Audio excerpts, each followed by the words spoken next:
श्री राघव चड्डा 14 minutes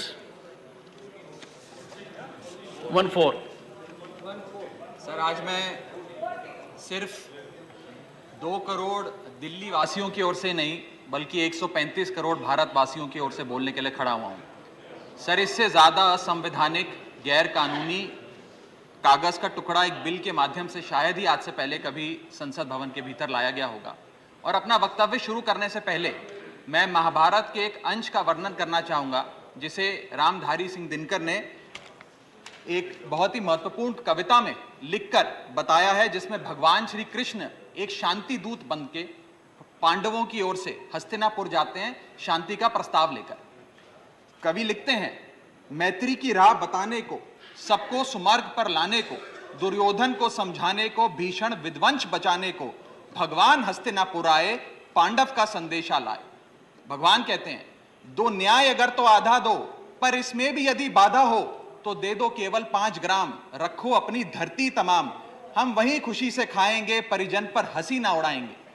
पर दुर्योधन वो भी दे ना सका, आशीष समाज की ले ना सका, उल्टा हरि को बांधने चला, जो असाध्य था उसे साधने चला, जब नाश मनुष्य पर छाता है, पहले विवेक मर जाता। सर, इसमें दिल्ली बिल का सार है। सर, हम न्याय की गुहार लगाने आपके सामने आए हैं, अपने हक मांगने आए हैं, अपने हक से ज्यादा मांगने नहीं आए। सर, मैं अपने वक्तव्य को 3 भाग में बांटता हूं। पहला कि यह बिल कैसे एक राजनीतिक धोखा है, पॉलिटिकल फ्रॉड है। दूसरा, यह कैसे एक संवैधानिक पाप है, कॉन्स्टिट्यूशनल सिन है। और तीसरा कि यह एडमिनिस्ट्रेटिव लॉकजैम यानी कि प्रशासनिक गतिरोध दिल्ली में कैसे पैदा कर देता है। सर, पहला राजनीतिक धोखा, यह कहानी है सर 1977 से लेकर 2015 की। लगभग 40 साल का लंबा संघर्ष भारतीय जनता पार्टी ने दिल्ली में पूर्ण राज्य का दर्जा स्थापित करने के लिए किया। 1977 में जब 3rd मेट्रोपॉलिटन काउंसिल दिल्ली में था, उसमें जनता पार्टी की सरकार थी। उन्होंने मता पास कर कहा कि दिल्ली को पूर्ण राज्य का दर्जा बनाएंगे। लगातार पूर्ण राज्य की दर्जे की मांग करते करते करते करते ये 1989 का लोकसभा का मैनिफेस्टो में बीजेपी का लाया हूं। 1989 के मैनिफेस्टो में पेज नंबर 361 पे पॉइंट नंबर 10 पे ये कहते हैं, grant statehood to UT of Delhi. यानी कि 1989 से लेकर लगातार ये लोग दिल्ली को पूर्ण राज्य का दर्जा दिलाने की मांग करते रहे। यहां तक कि जब 1991 में कांग्रेस की सरकार ने दिल्ली में विधानसभा का गठन किया, उससे भी नापर्याप्त मानते हुए लाल कृष्ण आडवाणी जी, मदन लाल खुराना जी सबने बयान दर्ज कराए कि यह भी दिल्ली के साथ न्याय नहीं है, दिल्ली को पूर्ण राज्य का दर्जा मिलना चाहिए और हम इसके लिए आंदोलन चलाएंगे। और लगातार इन लोगों ने संघर्ष किया, आंदोलन किया। सर, 1999 में फिर अपने मैनिफेस्टो में बीजेपी ने, ये 1999 का मैनिफेस्टो है, ये जारी कर कहा कि हम दिल्ली को पूर्ण राज्य का दर्जा देंगे। Page number 132 point number 31, we will give full statehood to Delhi. Sir, इन लोगों ने बड़ा आंदोलन चलाया, संघर्ष किया, सड़कों पे लाठियां खाई, न जाने क्या क्या किया दिल्ली को पूर्ण राज्य का दर्जा दिलाने के लिए। और अंततः वो दिन आया जिस दिन वाजपेयी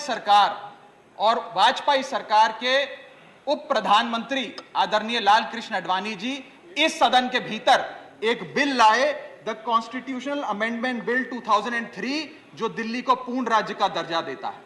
यह बिल आडवाणी जी इस सदन के भीतर लाए और कहा कि दिल्ली को अधिकार देने की जरूरत है, दिल्ली को पूर्ण राज्य का दर्जा भाजपा दिलाएगी। यहां भी बात खत्म नहीं होती सर। इसके बाद 2013 के अपने मैनिफेस्टो में बीजेपी ने कहा हम पूर्ण राज्य का दर्जा देंगे।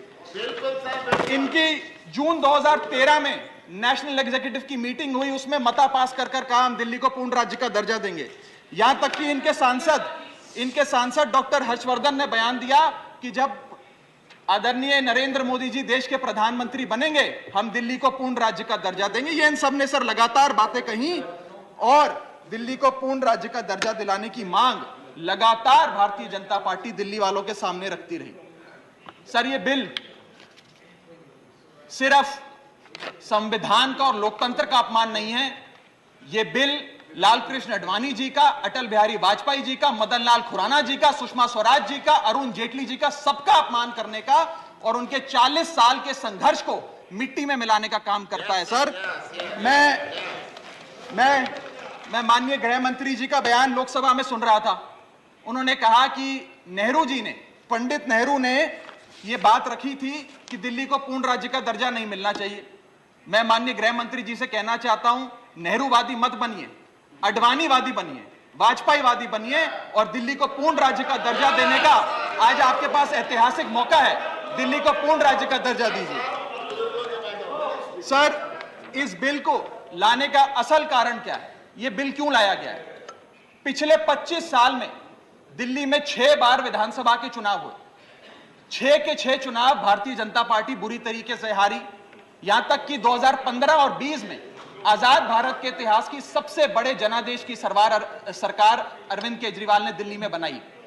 क्योंकि ये पिछले 25 साल चुनाव नहीं जीत पाए और अरविंद केजरीवाल और आम आदमी पार्टी के आने के बाद ये जानते हैं कि अगले 25 साल भी ये लोग चुनाव नहीं जीत पाएंगे, तो सरकार को नष्ट करने का काम कर रहे हैं।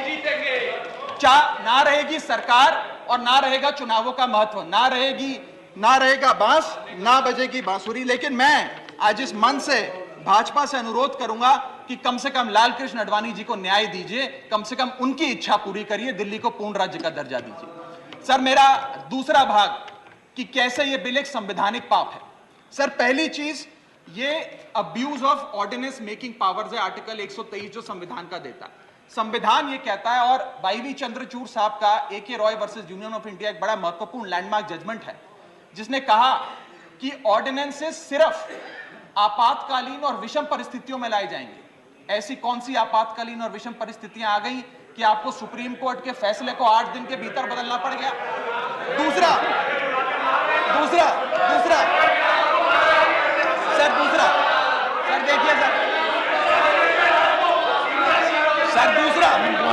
सुप्रीम कोर्ट, दूसरा बिंदु, यह सुप्रीम कोर्ट का अपमान है। सुप्रीम कोर्ट के फैसले को 8 दिन के भीतर 5 जजों के संवैधानिक पीठ के सर्वसम्मति के फैसले को बदल के आज भारतीय जनता पार्टी ने एक मैसेज दिया है कि हम सुप्रीम कोर्ट को भी चैलेंज करते हैं, सुप्रीम कोर्ट के फैसले को भी नहीं मांगते।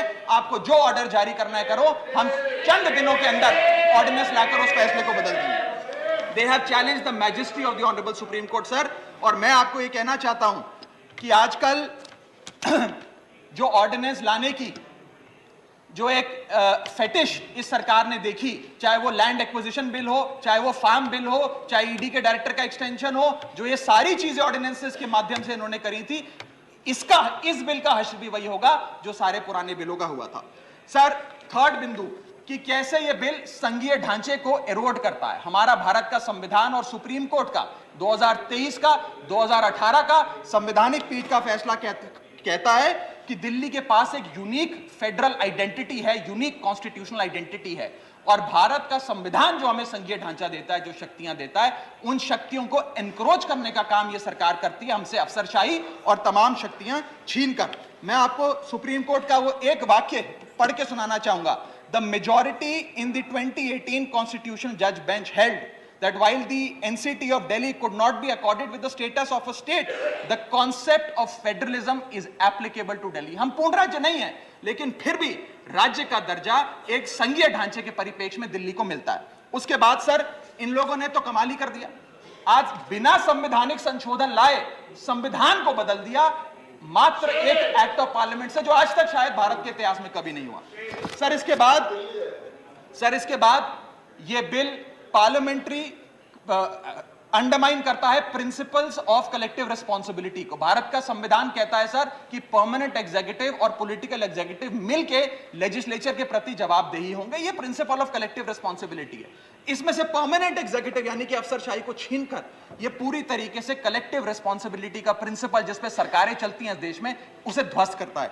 और आखिरी बिंदु संवैधानिक अपराध का, ये ट्रिपल चेन ऑफ अथॉरिटी को तार तार करता है sir. Triple chain of accountability ये होती है कि अफसरशाही की जवाबदेही मंत्री को, मंत्री की जवाबदेही लेजिस्लेचर को, और लेजिस्लेचर की जवाबदेही जनता को। इसमें से अगर आप अफसरशाही हटा देते हो तो फिर जवाबदेही की जो ये ट्रिपल चेन ऑफ अकाउंटेबिलिटी ध्वस्त हो जाती है। तो ये काम करके संवैधानिक अपराध एक प्रकार से सरकार ने किया है। सर मेरा आखिरी भाग, ये कैसे एक एडमिनिस्ट्रेटिव हाराकिरी, एक एडमिनिस्ट्रेटिव गतिरोध पैदा करता है। ये कहता है सिर्फ उपराज्यपाल ही ट्रांसफर पोस्टिंग करेंगे एक समिति के माध्यम से, यानी कि अफसर अब मुख्यमंत्री के नहीं सुनेगा, मंत्रियों की नहीं सुनेगा। अगर अब दिल्ली में किसी के घर में बिजली नहीं आ रही, पानी नहीं आ रहा, किसी के बच्चे का स्कूल में दाखिला नहीं हो रहा, तो वो उपराज्यपाल के पास जाएगा, अपने मंत्री मुख्यमंत्री के पास नहीं जाएगा। क्या लोग जानते हैं उपराज्यपाल कहां रहता है? उपराज्यपाल कौन सी विधानसभा से चुनाव लड़ा, उपराज्यपाल ने कौन सा चुनाव जीता? लेकिन सारी शक्तियां एक चुनी हुई सरकार से निकालकर उपराज्यपाल को देता है। ये आगे कहता है सर ये बिल कि हम एलजी को सोल डिस्क्रिशन देते हैं, स्वयं के विवेक से फैसले लेने की तमाम शक्तियां। आज तक उपराज्यपाल और गवर्नर काउंसिल ऑफ मिनिस्टर्स की एड एंड एडवाइस से बाध्य थे, लेकिन यह बिल उपराज्यपाल को सुपरसीडिंग पावर देता है। आगे सर यह बिल जितने भी ब्यूरोक्रेट्स हैं उन्हें एक जुडिशियल अथॉरिटी बना देता है। यह कहता है अफसरशाही तय करेगी कि मंत्री का फैसला सही है कि मंत्री का फैसला गलत है, और अगर अफसर को मंत्री का कोई फैसला पसंद नहीं आया तो अफसर मंत्री का फैसला लागू करने से मना कर सकते हैं। और सर यह बिल अथॉरिटी, कमीशंस और कॉरपोरेशंस बनाने की, तमाम गठन करने की, नियुक्ति करने की शक्तियां सारी की सारी केंद्र सरकार को दे देता है, यानी कि सरकार की चाबी एक प्रकार से केंद्र सरकार को हाथ में पकड़ा देता है। सर माननीय गृह मंत्री जी ने कहा था कि आम आदमी पार्टी एक सुपारी सी जितनी पार्टी है, एक सुपारी जितनी छोटी सी पार्टी है। सर ये वो सुपारी जितनी पार्टी है जो आजाद भारत के इतिहास का फास्टेस्ट ग्रोइंग पॉलिटिकल स्टार्टअप कहलाती है। ये वो सुपारी जितनी पार्टी है जिसने 3 बार भाजपा को दिल्ली में हराया और 2 बार 2015 और 20 में आजाद भारत के इतिहास की सबसे बड़ी जनादेश की सरकार बनाई। ये वो सुपारी जितनी पार्टी है जिसने पंजाब में भाजपा को लगभग शून्य पर लाकर खड़ा कर दिया।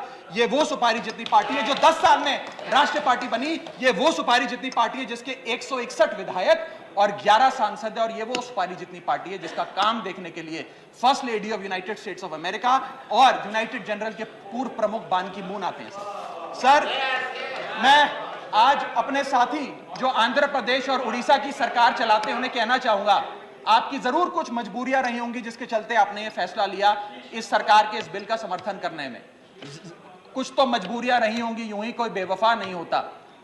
लेकिन मैं आपको कहना चाहता हूं कि आग जब लगेगी तो बहुत दूर तक जाएगी। राहत इंदौरी साहब का एक बड़ा महत्वपूर्ण शेर है, अगर खिलाफ है होने दो, जान थोड़ी है, ये सब धुआं है, आसमान थोड़ी है, लगेगी आग तो आएंगे कई घर जद में, यहां सिर्फ हमारा मकान थोड़ी है। लेकिन जब आपके घर में आग लगेगी आम आदमी पार्टी आपके साथ खड़ी होगी, मैं आपको विश्वास दिलाता हूं। और सर मैंने अपनी बात शुरू करी थी महाभारत के एक अंश से, मैं समाप्त भी महाभारत के एक अंश से करूंगा। सर बीच कुरुक्षेत्र के मैदान में जब युद्ध प्रारंभ होने वाला था तो युधिष्ठिर ने शंखनाद करने से पहले एक घोषणा करी और कहा कि यह धर्म की लड़ाई है। मेरी सेना में खड़े मेरे पीछे जितने योद्धा हैं, अगर उन्हें लगता है कि धर्म मेरे साथ नहीं कौरवों के साथ है तो मेरी सेना छोड़कर सामने वाली मेरी दुश्मन की सेना में जाकर खड़े हो जाएं, उनकी ओर से युद्ध करें।